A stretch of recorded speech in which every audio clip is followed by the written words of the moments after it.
Hi, we're the Candid Book Club. Welcome back to our channel. I'm Tanya. This is Omar, Jess, Mimi, and Linda. Today we're going to be speaking about romance novels. Woo! I love romance, as does Omar. Yep. Linda, not so much. So we're going to start with you. I feel like, you know what, guys? Yeah. I read romance. I just don't gravitate towards it because I find some of them to be like fickle. But I don't mind light-hearted reads. Yeah. But I'll read whatever you recommend me. Sorry, I recommended you. Okay, I know they're not the best, but The Spanish Love Deception. You didn't read that. You bought it for her. I bought it for you. Yeah. Secret Santa. You didn't read that. I also 2020. Didn't she also say? Receipts are coming. She said she was gonna read. Colleen Hoover. What was? We shook on that. Yeah, we you did shake hands. And you said you were gonna read it. Holding you to that. But I love a romance book because life is a bit depressing. So it's nice to read something light-hearted and just a feel-good book. Some of my favorites have been Jemima J by Jane Green. I started off reading the Bridgerton books because we're sisters. Our sister used to work in W.H. Smith's and she used to get all these books. And then that's how we started off reading romance. Yep. What about you, Mimi? I'm really 50-50 on romance. When it's done well, I'm on board. I can get stuck into it. When it's done a bit cliche, I think I switch off a bit. So that's like me. Yeah. You didn't give her that much Yeah, stick. because She still read the books. So I actually, controversially, I liked Colleen Hoover's It Ends With Us. Speaking about her again. Okay, but just as an example, but there are some things that I really like. Emily Henry's Happy Place, I thought was awful. Oh, God. Slog. Just not great. But the one thing I do love about romance books is I can bring them into the office to share with the team, and they do the rounds, and we do our own little book club. But no other genre will let me do that. Nobody else likes reading anything else other than sometimes these god awful romance books. And I know we shouldn't talk about it again, but The Love Hypothesis, there's a bit, and everybody in the team who read The Love Hypothesis knew what the bit was without us telling each other what the bit was. If they want to know what the bit was, Go to TikTok. go to TikTok. Our video got over 1.1 million views. Got taken down by TikTok because it was graphic. Yeah. But that's the book. Those are the books that TikTok promotes as book talk books, and I actually wrote to TikTok. And they it came back up. They only It came come out back up. with YA books Yeah, as well. that's YA. So go there and you'll know exactly which one it is. What about you guys? I don't know. I feel like I flip and flop with romance books. I can't do anything that TikTok recommends me. I can't deal with it. I need to. You don't have TikTok. It's true. Yeah. I don't have TikTok. But I like my recommendations to come from people, and I also really like very dramatic, heavy romances. So this often means I'm going to go back and read some old. It was like was Cleopatra. What was it called? Cleo and Cleopatra and Frankenstein. I had forgotten about that book. I wouldn't necessarily call it. It starts as a romance. It ends as a tragedy. And actually, that's my perfect kind of romance books. I really love them to be super depressing and make me really sad. So that's why I really loved Anna Karenina's book. Like, it's an absolutely tragic, doomed romance. But there's a section, particularly in the middle, which describes a wedding that happens in the book. And this wedding is so beautiful. I cried. It's just so emotional and full of love, and yeah, it's fantastic. And I love them. I love romance books, particularly when they're doomed, or when they're tragic, or when someone dies. That's what I want to know. How cheery. Is it? Would you say Leo Tolstoy's like Anna Karenina is easy to read? Yes. I think everyone always thinks of War and Peace, right? Yeah. Yeah. I cannot believe you said that, Jess. I know, that's wild. It took me months, and I did. It took me months. It's a doorstop. It's It digestible. took you months, and you said it's easy to read. You can stop and start. You don't really lose what's happening. Oh my God, Jess. I can't deal with this. I'm going to advocate for this book. Okay. I might give it a go at some point in the next decade. I look at Mimi's face. I can't deal with anyone that says a book that took months is an easy read. I'm not buying it. Sorry, Jess. I love you. But no. enjoyable. Yeah, but you might read it in about like 2 weeks. I don't think I will. We'll see. We'll see. What about you? I'm sorry.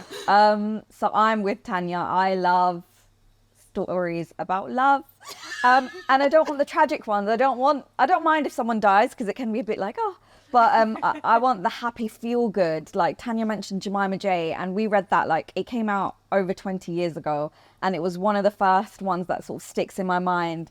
And maybe now in modern day, it might come across as problematic, but it's just one of those books that I have reread so many times. I love it. We've lent it out to people. They've loved it. Someone has a copy somewhere. We need to get another one for our bookshelf. But yeah, like, I just love them. What makes like a bad romance for you? For me, I think when the chemistry is rushed, that makes a bad romance, because it just doesn't feel believable. I think especially in this day and age when it's like modern times as well, like you're not having a real courtship. So I feel like that, it just never feels believable to me. When there's really cringy sex scenes, like, to be honest, I tend to skip the spicy stuff. Like, that's not why I read romance books. But I feel like a lot of the TikTok ones now, or the ones that make it big, are for the spice and the I think smut. the And it's TikTok just not for me. recommendations are just awful. Like Beach Reads was one. Like this whole like enemies to lovers. I feel like it's just played out. Like every book is the same thing. Love hypothesis. I think like No, I don't even want to talk about it. I feel like it's not it. It's just not it.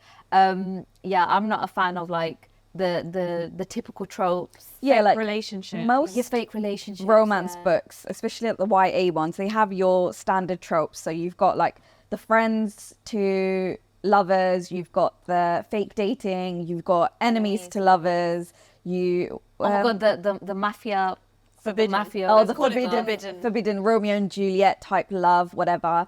And they can be overdone, but I think sometimes some people get them really, that they do them well. So like for me, Uzma Jalaluddin is like an example of someone who writes romance really well. And it's not new ideas that she's doing. She's just rewriting Jane Austen, but in modern day and for Muslims. And I love that. And it doesn't have like weird sex scenes and stuff. So for me, it's like I can recommend it far and wide. Sarah Morgan does really good. Sarah Morgan does really good romance novels. She bangs out books, bruv. Like every year, Sarah Morgan will have. She does. She'll I don't know have how a she does Christmas it. one. She'll have like 60 books by now. yeah, she probably does, like her catalogue. But I think the first one we read was Moonlight in Manhattan, and we loved it. We loved it. It was so good. That's It was- the book that I read for when we have like reader's block. Yeah, It just gets me out of it. yeah. So you know what? There was a book I think me and Jess read ages ago. Is it called The Love Affairs of Nathaniel P? Oh god, yeah. It's called The Love Affairs of Nathaniel P. About I guess like what you would call a young Lothario in New York. What, mate? Is he New York? I don't know. Was it London?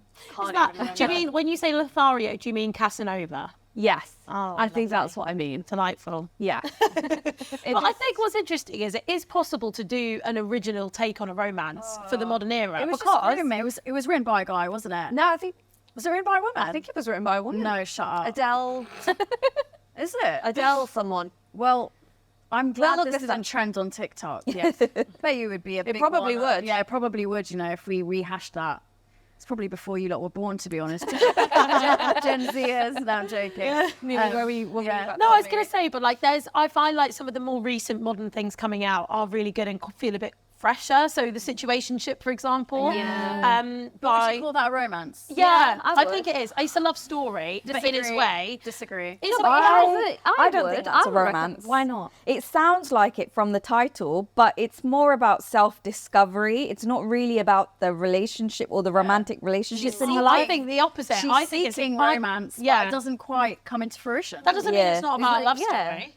Because it is about relationships. All right, well, we got... And it's relationships in the modern era where you can't really label them. I feel and like you don't it know how felt to very label them. real. Like Yeah. in Yeah, this day and yeah. age, Very people modern. don't really. There's always more situationships than there are relationships. I think that's So why I the think book's it was very yeah. popular, yeah. I also think what I love to see whether they're good books or not, whether they're written well or not, whether they're well perceived or not. It's really great to read about diversity in romance. Yeah. Because more representation is always better. Yeah. So yeah. And a lot of the ones we've spoken about that we grew up with were very much like white. Yes. But obviously the times have changed. Our reading has changed. So Yeah. Yeah. I want to talk about one quickly, and it's called Dating Dr. Dill, and I freaking loved it. I loved What it. is this? And Do you know it's a TikTok book, I think. so cheesy, but it was so good. Like, it starts off really lame, and I was like, oh, for God's sake, Can why did I just spent my interject money here? on this? Can I just interject here?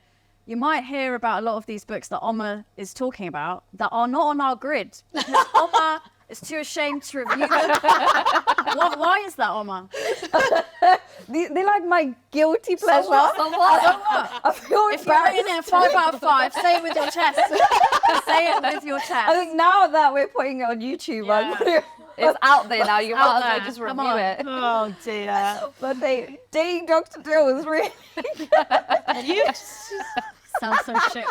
so bad. As you can see, we're Do you know what? Can I just say I read it and I actually didn't enjoy it. I read it wow. online. I read it Okay. online. If a resident romance expert didn't Yeah, like it, sorry. I'm Well, the thing is, she I'm gave getting it to me. red. She was like, "You need to read it." I didn't tell her I read it before, and I thought, let me just try again, and it was just rubbish. No, it wasn't. Yeah, it was rubbish. Okay, all right. Anyways, if you'd like to hear more about romance novels, don't forget to subscribe and like this video, and follow us on Instagram, TikTok, X now? and X. Yeah. All right then. Bye.